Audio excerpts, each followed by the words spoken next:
crash scene from the Metro East this week, continuing to raise many questions. The spotlight is on truckers who stop along the shoulders of highways.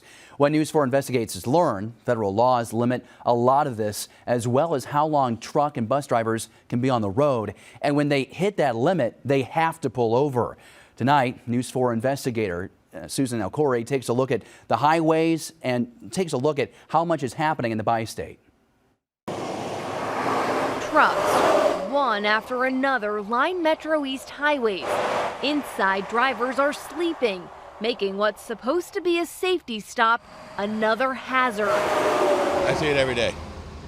They're parked all over. Anthony White has spent 20 years driving trucks across the country. I don't park on the ramps. Others make a different choice. News 4 Investigates wanted to see how much it's happening. No parking sign. So we hit the road, driving down I-70 in Illinois just as the sun was rising.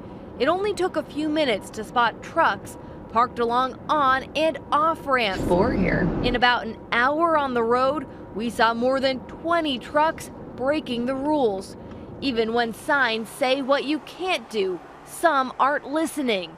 Drivers we talked to say enforcement varies. I got tickets for that. I try not to. They say that, but the cops don't do anything.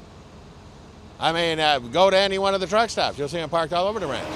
Federal law limits how many hours truckers can be on the road before they need to rest, what's called hours of service.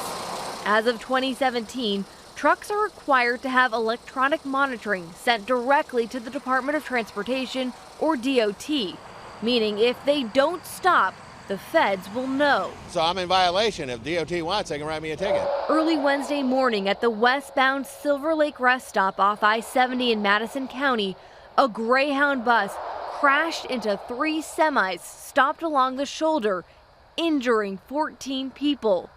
3 passengers died. Days later, we saw a truck parked in the same area. If you don't stop by 5, 6 o'clock, there's nowhere to park. Here at the Silver Lake rest stop where the crash happened, there are signs showing no parking on the shoulder, but you can see where trucks are still doing that. That's why one Illinois congressman believes he has the solution. Allows states to use federal dollars to then expand parking spots in their existing rest areas or expand and create new rest areas. Republican Congressman Mike Bost is behind a bipartisan bill asking for $755 million over 3 years to create parking at rest stops. It expands and gives money that is not taken away from highways, bridges, and things like that. He proposed this bill before during past sessions. It didn't pass. Bost believes the Greyhound crash shows lawmakers need to change something. He's also eyeing electronic logs in trucks, which he says is part of the problem. The electronic logbooks don't allow for any common sense stuff, unfortunately. You're going to say you're going to drive from this point to this point, and you got to have this stop, and you got to have this stop, even if you're not in a place where you can stop. On the road, drivers like White know their options are limited, leaving some crossing a dangerous line. I wish they had more parking. I mean, we got plenty of land in this country. I don't know why they don't make more parking. Susan Elkhoury, News 4 Investigates.